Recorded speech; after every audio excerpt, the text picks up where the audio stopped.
Medium sama besar tuh mungkin kayak misalnya jualan sesuatu nggak laku, ya nggak laku aja gitu ya, kayak lama banget jualan tuh nggak laku sama sekali, nggak ada yang beli gitu ya, sales tuh jelek gitu. Ada tuh? Ya ada lah.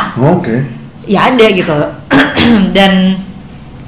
dan berkali-kali gitu. Tapi kita juga pernah laku banget yang kayak seminggu habis juga pernah gitu. Maksudnya kayak 2 minggu habis gitu juga pernah. Jadi maksudnya kayak ya wajar lah gitu. Jadi ya fase-fase kayak gitu ya wajar aja sih. Mungkin paling buruk itu kali ya, apalagi ya? Ya sisanya teknis sih yang paling banyak lah ya. Ya kalau nggak laku gitu ya wajar lah ya, kayak bikin bisnis. Ya kan kadang ada ramenya, kadang enggak.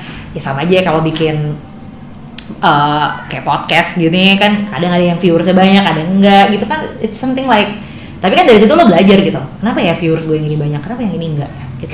Oh ini mungkin suaranya kurang jernih or whatever. Nah di situ kan lo juga itu kan jadi cara, jadi ujian tadi gitu ya gue bilang, untuk kayak lo improve gitu, untuk supaya nggak kejadian lagi nih yang kayak gitu.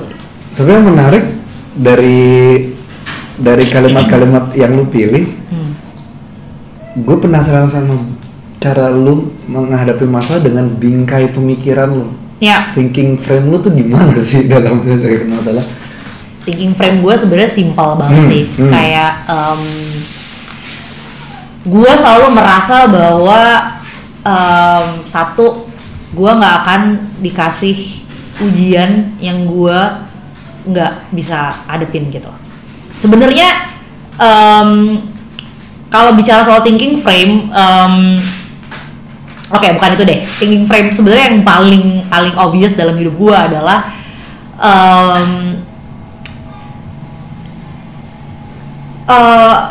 gue tuh banyak secara mental, gue banyak banget di istilahnya apa ya, ditempa gitu ya sama pilihan olahraga gue. Jadi gue tuh orang yang udah olahraga, maksudnya gue tuh olahraga tuh lama banget ya, segala macam udah pernah gue cobain, pretty much lah ya.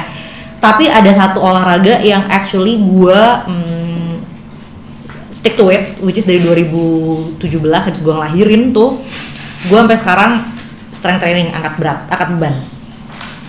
Yang dulunya gue jujur ikutin itu karena kayak simple, gue pengen ibu habis ngelahirin pengen kurus, sesimpel itu. Tapi yang gue dapetin literally jauh banget dari itu, dan itu jujur banyak banget membentuk thinking frame gue, which is kalau lo pernah denger ada old saying, ain't no mountain high enough. Dulu kan ya udah ya, lo kan kayak gitu dengerin, ada dalam lagu lah, ada dalam film lah, apalah gitu. Tapi kayak this training itu helps me to really membantu gua dalam membuat itu tuh real gitu. Jadi dulu come think of it gitu ya, kayak kalau mau naik kelas tuh dulu ya, misalnya ada obstacles apa gitu, gue selalu dulu tuh kayak tercekat gitu loh, bawaannya kayak anjir gimana kayak gini, aduh gue nggak bisa nih, kayak gue nggak bisa deh. Selalu at least walaupun gue nggak keluar ya, maksudnya di dalam diri gue tuh gue ada tendensi kayak gitu ya, wajar lah gitu kan, pokoknya bawaannya selalu kaget gitu kayak mati, selalu gitu. Tapi olahraga ini tuh membuat gue kayak nggak ada yang lo nggak bisa, lo tuh apa aja pasti lo bisa, cuma lo mungkin nggak bisa sekarang. Menarik. Jadi misalnya contoh paling gampang yang gue belajar banget ya adalah jadi gue angkat berat ini, gue strength training, trainer gue cewek ya. Gue emang milih nih cewek karena gue ngerasa kayak ya waktu itu karena pengen nyaman apa segala macam lah. Tapi ternyata dari situ gue banyak banget dapet filosofi kehidupan ya. Salah satunya si trainer ini gue bilang bahwa kayak dia tuh obses banget sama yang namanya push up. Buat cowok-cowok push up itu never a problem ya. Lo pasti lebih gampang untuk bisa push up di lantai, udah selesai gitu ya. Tapi buat perempuan itu tuh susahnya setengah mati karena badan perempuan itu tidak dibuat untuk lo bisa langsung push up di bawah gitu. Selama ini gue selalu ngerasa kayak ya udahlah kalau perempuan push upnya pakai lutut aja gitu kan.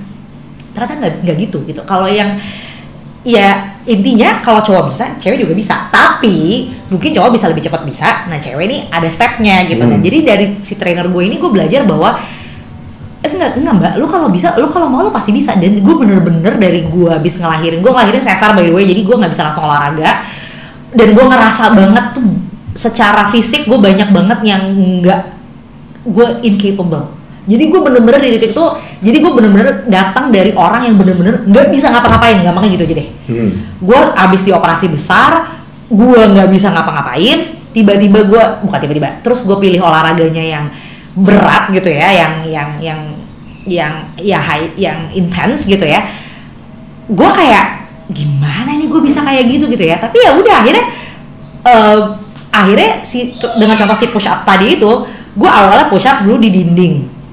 Dinding formnya udah bener turun ke box udah bener turun ke tangga berapa step, ke stepper berapa kali bisa baru ke lantai. Dan itu gue mungkin bisanya baru 2-3 tahun kali.